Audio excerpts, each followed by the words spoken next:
सुप्रभात बच्चों, कैसे हैं आप सब।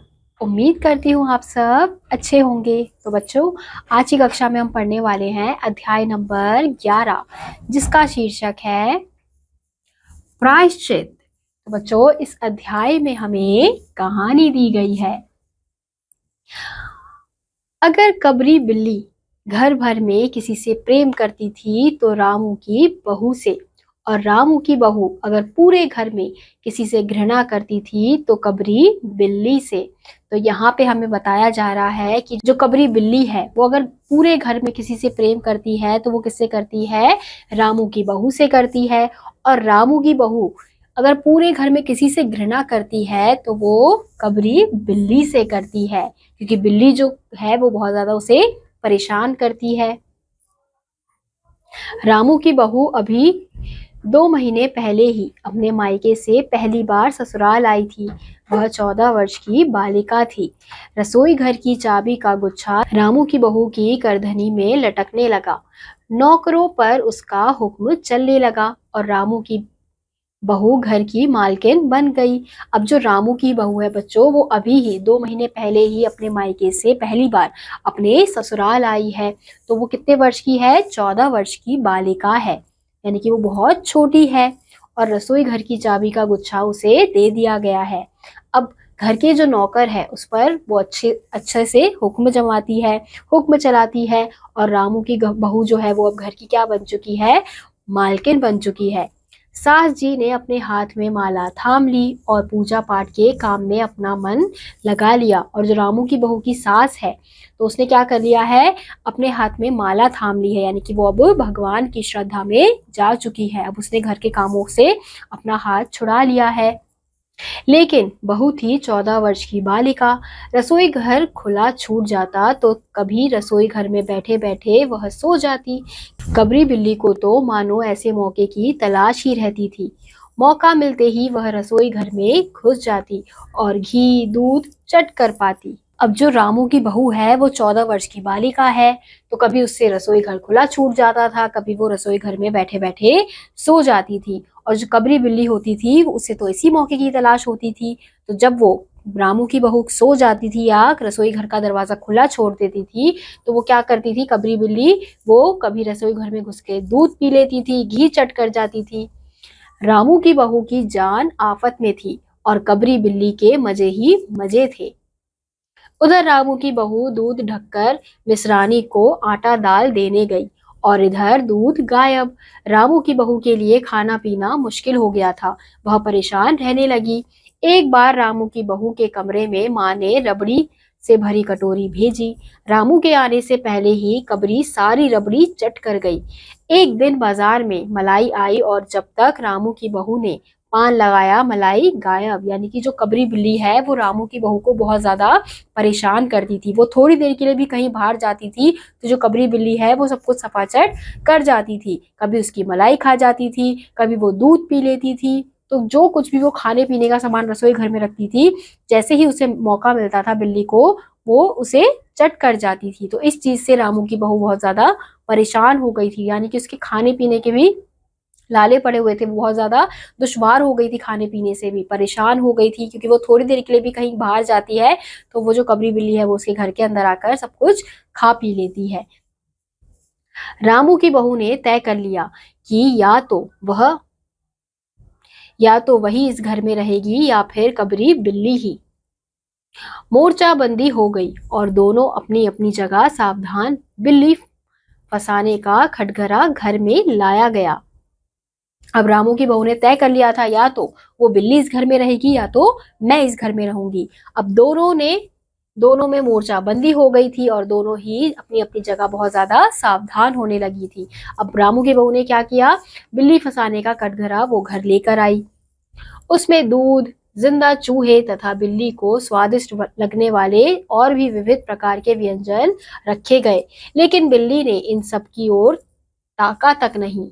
तो उसने क्या किया, उस कटघरे में दूध रखा, जिंदा चूहे रखे, यानी कि बिल्ली को पसंद आने वाले सारे स्वादिष्ट खाने उसमें रखे गए। लेकिन जो कबरी बिल्ली थी वो बहुत ज्यादा चालाक थी। उसने इन सब चीजों को देखा तक नहीं, क्योंकि उसे पता था कि ये कटघरा जो है वो उसी के लिए लाया गया है। एक दिन रामू की बहू ने रामू के लिए खीर बनाई। उसने पिस्ते, बादाम, मखाने और तरह तरह के मेवे दूध में औटाए। खीर पर सोने का वर्क चिपकाया और खीर से भरे कटोरे को ऊंचे आले में रख दिया ताकि बिल्ली वहां तक पहुंच ना सके। इसके बाद रामू की बहू पान लगाने में लग गई। अब एक दिन रामू की बहू ने क्या किया, रामू के लिए खीर बनाई थी और उसमें अलग अलग पिस्ते डाले, बादाम डाले, मखाने डाले, तरह तरह के मेवे उसमें डाले गए थे और उसमें सोने का वर्क भी चिपकाया गया था। और उसने क्या किया, खीर से भरे कटोरे को ऊंचे आले में रख दिया था ताकि बिल्ली वहां तक ना पहुंच पाए। फिर इसके बाद रामू की जो बहू है वो पान लगाने के लिए चली गई। उधर बिल्ली कमरे में आई। आले के नीचे से उसने ऊपर कटोरे की ओर देखा। सूंघा, माल अच्छा है। आले की ऊंचाई का अनुमान लगाया और देखा कि बहू पान लगा रही है। पान लगाकर रामू की बहू जैसे ही सास जी को पान देने गई, कबरी ने एक ऊंची छलांग मारी। अब जो बिल्ली है, जब वो देखती है कि उसने ऊपर कटोरी रखी हुई है रामू की बहू ने, तो वो सूंघ कर देखती है तो उसे ऐसा लगता है कि माल तो अच्छा है, यानी कि उसमें खाने पीने की चीज अच्छी रखी गई है। तो वो क्या करती है, ऊंचाई का अनुमान लगा लेती है कि उसे कितना ऊंचा और कूदना है। फिर वो देखती है कि रामू की बहू पान लगाने गई है, तो जैसे ही रामू की बहू सास को पान देने जाती है तो कबरी ने ऊंची छलांग मारी, तो छलांग मारकर उस खीर को ले लेती है। उसका पंजा कटोरे पर लगा और कटोरा झंझनाहट की आवाज के साथ फर्श पर गिर पड़ा। अब जैसे ही कबरी बिल्ली ने उस कटोरे पर अपना पंजा मारा, वैसे ही वो कटोरा ऊंचाई से नीचे गिर गया, जमीन पर टूट गया। तो हम यहाँ देख सकते हैं कि वो जो कटोरा है वो पूरा टूट चुका है जिसपे खीर रखी गई है। आवाज रामू की बहू के कान में पहुंची। सास के सामने पान फेंक कर वह भागी। उसने देखा कटोरा टुकड़े टुकड़े हो गया है और खीर फर्श पर फैल गई है। बिल्ली मजे से खीर चाट रही है। रामू की बहू को देखते ही कबरी 9-2-11 हो गई। अब जो कटोरे टूटने की आवाज थी वो रामू की बहू को आ जाती है, तो वो क्या करती है, पान फेंक कर जल्दी से भागती है। तो वो देखती है कमरे में जो वो कटोरी है वो टूटी हुई है और जो खीर जमीन पर गिरी हुई है उसे कबरी बिल्ली चाट रही है। तो जैसे ही कबरी बिल्ली रामू की बहू को देखती है तो वो वहां से 9-2-11 हो जाती है, यानी कि वहां से जल्दी से भाग जाती है। रामू की बहू को बहुत गुस्सा आया। उसके सिर पर खून सवार हो गया। उसने मन ही मन तय किया, ना रहेगा बांस ना बजेगी बांसुरी। उसने कबरी को जान से मार डालने का फैसला कर लिया।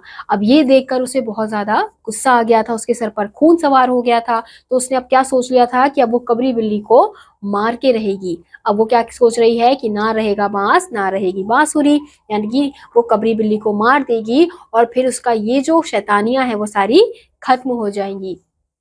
रात भर उसे नींद नहीं आई।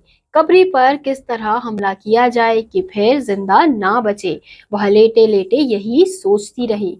सुबह हुई। उसने देखा कि कबरी दरवाजे पर बैठी बड़े प्रेम से उसकी ओर टुकुर टुकुर देख रही है।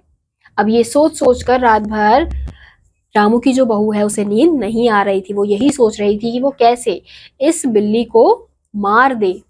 और ये सोचते सोचते जब वो सुबह उठी तो वो क्या देखती है कि कबरी जो है दरवाजे पर बैठी बैठी बड़ी ही प्रेम से उसे टुकुर टुकुर देख रही होती है। रामू की बहू ने कुछ सोचा। इसके बाद मुस्कुराती हुई वह उठी। कबरी रामू की बहू के उठते ही खिसक गई। रामू की बहू एक कटोरा दूध दरवाजे पर रखकर चली गई। तो रामू की बहू कुछ सोचती है और उसके बाद मुस्कुराते हुए वो उठती है और वो क्या करती है, दरवाजे के पास बिल्ली को देखती है। जैसे ही कबरी बिल्ली रामू की बहू को देखती है वो वहां से खिसक जाती है, भाग जाती है। फिर वो क्या करती है, रामू की बहू एक कटोरे में दूध रखकर दरवाजे पर रख देती है।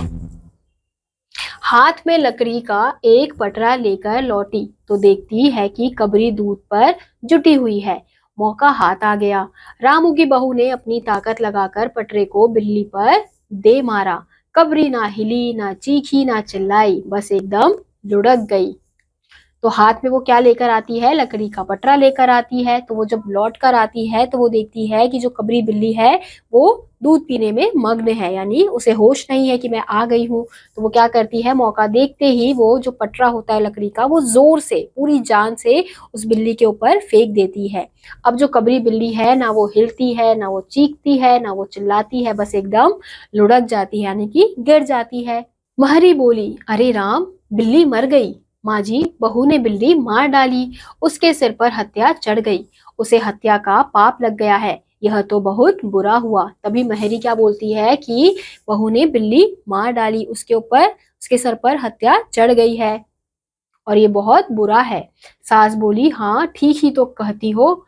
अब जब तक बहू के सिर से हत्या नहीं उतरेगी तब तक ना तो कोई पानी पी सकता है ना खाना खा सकता है। बहू, यह क्या कर डाला तूने। तो सास क्या कहती है कि हाँ बिल्कुल सही कह रही हो। अब जब तक बहू के सिर से ये हत्या नहीं हटेगी ना तब तक कोई खाना खाएगा ना कोई पानी पी सकता है। फिर महरी ने कहा, अब जो हो गया सो हो गया, कहो तो पंडित जी को बुला लाऊं। तो सास जी की जान में जान आई। अरे हाँ, दौड़कर जल्दी जा और पंडित जी को बुला ला। बिल्ली की हत्या की खबर आग की तरह पड़ोस में फैल गई। पड़ोस की औरत का रामू के घर में तांता लग गया। चारों तरफ से प्रश्नों की बौछार होने लगी। रामू की बहू बेचारी सिर झुकाए गुमसुम बैठी थी। तो महरी कहती है कि चलो अब मैं पंडित को बुला के लाती हूँ। तो सास कहती है, हाँ जा पंडित को बुला कर लेके आ। फिर जो बिल्ली की हत्या हो जाती है तो ये खबर जो है वो आग की तरह पूरे मोहल्ले में फैल जाती है। तो जितने भी आस पड़ोस के लोग होते हैं सब उस घर पर भीड़ लगा देते हैं और प्रश्नों की बौछार करने लगते हैं। और जो रामू की बहू होती है वो बेचारी सिर झुकाए वहीं पर खड़ी रहती है। पंडित परम सुख जी को जिस समय यह खबर मिली उस समय वह पूजा कर रहे थे। खबर पाते ही वह उठ खड़े हुए। पंडिताइन से बोले, भोजन ना बनाना, लाला घीसाराम की पतोहू ने बिल्ली मार डाली है, प्रायश्चित होगा, पकवान मिलेंगे। तो पंडित परम सुख, उस गांव का जो पंडित है जिसका नाम क्या है, परम सुख, तो उस समय वो पूजा कर रहे थे जब उन्हें ये खबर मिली थी। तो जब उन्हें ये खबर मिली तो वो अपने पंडिताइन यानी अपनी पत्नी से कहते हैं कि भोजन ना बनाना, लाला घीसाराम की पतोहू ने यानी कि उनकी बहू ने बिल्ली मार दी है। तो अब पश्चाताप तो होगा, प्रायश्चित तो होगा और फिर पकवान भी मिलेंगे। पंडित परम सुख छोटे और मोटे से आदमी थे। लंबाई 4 फुट 10 इंच और तोंद का घेरा 58 इंच, चेहरा गोल मटोल, रंग गोरा, चोटी कमर तक झूमती हुई। तो हमें यहाँ पे पंडित जी के बारे में बताया जा रहा है कि वो कैसे दिखते हैं, उनके शरीर के आकार के बारे में बताया जा रहा है कि वो कैसे दिखते हैं। छोटे मोटे आदमी हैं, लंबाई 4 फुट 10 इंच है, तो उनका घेरा 58 इंच है और चेहरा कैसा है उनका, गोल मटोल है और रंग उनका गोरा है, चोटी कमर तक झूमती हुई है यानी कि उनकी चोटी बहुत लंबी है। पंडित परम सुख जी रामू के घर पहुंचे और कोरम पूरा हुआ। पंचायत बैठी। सास जी, महरी, किस्नू की माँ, छुन्नू की दादी और पंडित परम सुख। बाकी स्त्रियां बहू से सहानुभूति प्रकट कर रही थी। अब जैसे ही पंडित परम सुख रामू के घर पर आते हैं तो वहां पर एक पूरा पंचायत बैठ जाता है। पंडित परम सुख ने पतरे के पन्ने उल्टे, अक्षरों पर उंगलियां चलाई, माथे पर हाथ लगाया और कुछ सोचा। चेहरे पर धुंधलापन आया, माथे पर बल पड़े, नाक कुछ सिकुड़ी और स्वर गंभीर हो गया। हरे कृष्ण, बहुत बुरा हुआ। प्रातः काल ब्रह्म मुहूर्त में बिल्ली की हत्या, इस पाप के लिए कुंभी पाक नरक मिलता है। रामू की माँ, यह तो बहुत बुरा हुआ। तो पंडित परम सुख क्या करते हैं, अपने पत्रों के जो पन्ने हैं वो पलटते हैं और माथे पर हाथ रखते हैं, उंगलियां कर गिनते हैं और फिर क्या कहते हैं, नाक मुंह सिकुड़ कर कहते हैं गंभीर स्वर में कि हरे कृष्ण, ये तो बहुत बुरा हुआ है। प्रातःकाल ब्रह्म मुहूर्त में बिल्ली की हत्या हुई है, इससे इस पाप के लिए तो कुंभी पाक यानी नरक मिलता है। फिर रामू की माँ की आंखों में आंसू छलछला आए। तो फिर पंडित जी अब क्या होगा, आप ही बताइए, यह पाप कैसे उतरेगा, रामू की माँ ने पूछा। पंडित परम सुख मुस्कुराए। रामू की माँ, चिंता क्या बात है, चिंता की क्या बात है, हम पुरोहित आखिर किस दिन के लिए हैं, शास्त्रों में पापों का प्रायश्चित करने के तरीके भी बताए गए हैं, सो प्रायश्चित से सब कुछ ठीक हो जाएगा। तो अब जो रामू की माँ है वो बहुत ज्यादा परेशान हो जाती है, उसकी आंखों में आंसू आने लगते हैं। तो वो पंडित जी से कहती है कि अब इसका क्या होगा, इसका कुछ उपाय हो। तो पंडित परम सुख कहते हैं कि रामू की माँ, चिंता की क्या बात है, अब कुछ पाप होते हैं तो उसका प्रायश्चित भी शास्त्रों में लिखा हुआ होता है, और हम पुरोहित आखिर किस काम के हैं, तो प्रायश्चित से सब कुछ ठीक हो जाएगा। रामू की माँ ने कहा, पंडित जी, उसी के लिए आपको महरी से बुलवाया है, अब आगे बतलाइए कि क्या किया जाए। क्या किया जाए? सुनार से सोने की एक बिल्ली बनवाकर बहू के हाथ से दान करवा दी जाए।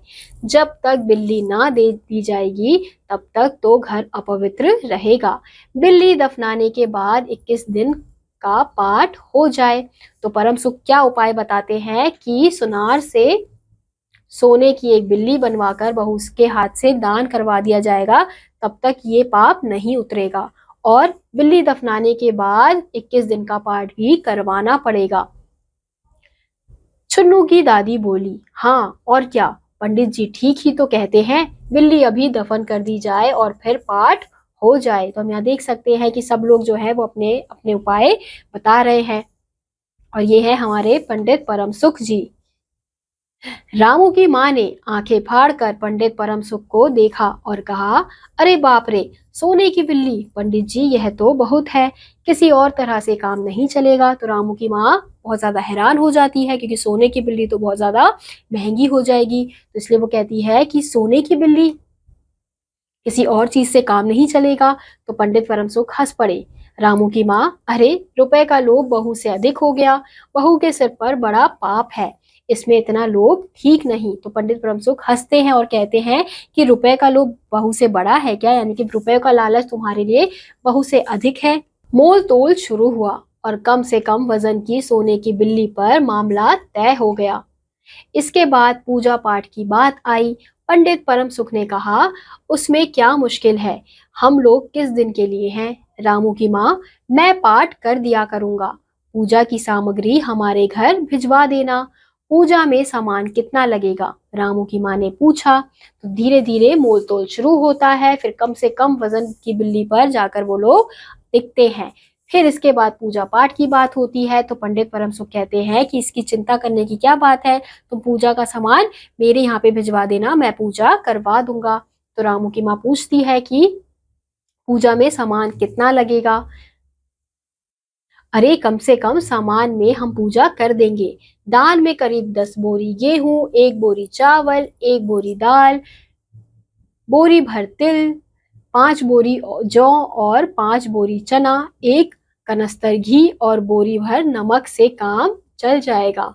पंडित जी बोले, अरे बाप रे, इतना सामान, पंडित जी इसमें तो बहुत खर्च हो जाएगा। रामू की माँ ने न रुआसी होकर कहा, फिर इतने से कम में तो काम ना चलेगा, बिल्ली की हत्या कितना बड़ा पाप है। रामू की माँ खर्च को देखते समय बहू के पाप को तो देख लो, यह तो प्रायश्चित है, कोई हंसी खेल तो है नहीं, और जैसी जिसकी मर्यादा प्रायश्चित में उसे वैसा तो करना ही पड़ता है। आप लोग कोई ऐसे वैसे तो है नहीं, अरे रुपया तो आप लोगों के हाथ का मैल है, पंडित जी बोले। जब इतना सामान सुनकर जो रामू की माँ है वो हैरान हो जाती है, फिर वो कहती है कि अरे इतना सारा सामान। फिर वो कहते हैं पंडित जी कि इससे कम में तो नहीं हो पाएगा, और तुम लोग तो अच्छे घर के हो, ये भी तो देखो कि बहू ने कितना बड़ा पाप किया है, तो इसके आगे तुम ये पैसे वैसे मत देखो। पंडित परम सुख की बात से पंच प्रभावित हुए। किस्नू की माँ ने कहा, पंडित जी ठीक ही तो कहते हैं, बिल्ली की हत्या कोई ऐसा वैसा पाप तो है नहीं, बड़े पाप को उतारने के लिए बड़ा खर्च चाहिए। छुन्नू की दादी ने कहा, और नहीं तो क्या, दान पुण्य से ही पाप कटते हैं, दान पुण्य में किफायत ठीक नहीं। मेहरी ने कहा, अरे माँ जी आप लोग बड़े आदमी ठहरे, इतना खर्चा कौन सी बड़ी बात है आप लोगों के लिए। रामू की माँ ने अपने चारों ओर देखा, पंच पंडित जी की तरफ थे। पंडित परम सुख जी मुस्कुरा रहे थे।